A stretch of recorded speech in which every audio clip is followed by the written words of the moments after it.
હનુમાનજી મહારાજ પર્વત લઈ આવતા હતા. તે પર્વતને ત્યાં જ સ્થાપિત કર્યો, જેને ગિરિરાજ એવું નામ પ્રાપ્ત થયું, જે ગોવર્ધન નાથ ના હાથે દ્વાપરમાં ઉઠશે તેવું ભવિષ્યનું સૂચન થયું. સમુદ્ર બંધન કરી, સેતુના બંધને કરી અને સૌ વાનર સેના સમેત ભગવાન શ્રી રાઘવ લંકાના પટાંગણમાં પહોંચ્યા છે.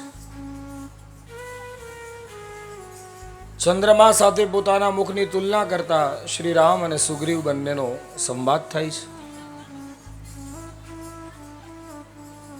લંકામાં જળહળાટ જોઈ અને સુગ્રીવ રાવણની સભાને ધ્વસ્ત કરવા માટે જાય છે.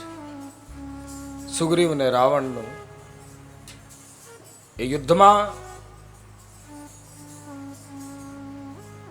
રાવણને સમજાવવા માટે સુગ્રીવ પ્રયત્ન કરીને પાછા આવે છે.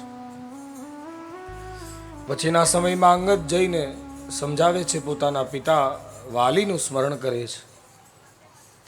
અંગદના મુખે વાલીનું નામ સાંભળ્યું. રાવણે કહ્યું, એ વાલીનો તું દીકરો છે? હા. રાવણ માન્યો નહીં. અંગદે પોતાના ચરણને ધરા પર પછાડ્યો અને કીધું કે જો તારી આ સભામાં જે બેઠા ને એમાં જેની શક્તિ હોય મારો આ પગ ઉઠાવી લે. જો પગ ઉઠી જશે તો હું મારી માને હારીને જતો રહીશ.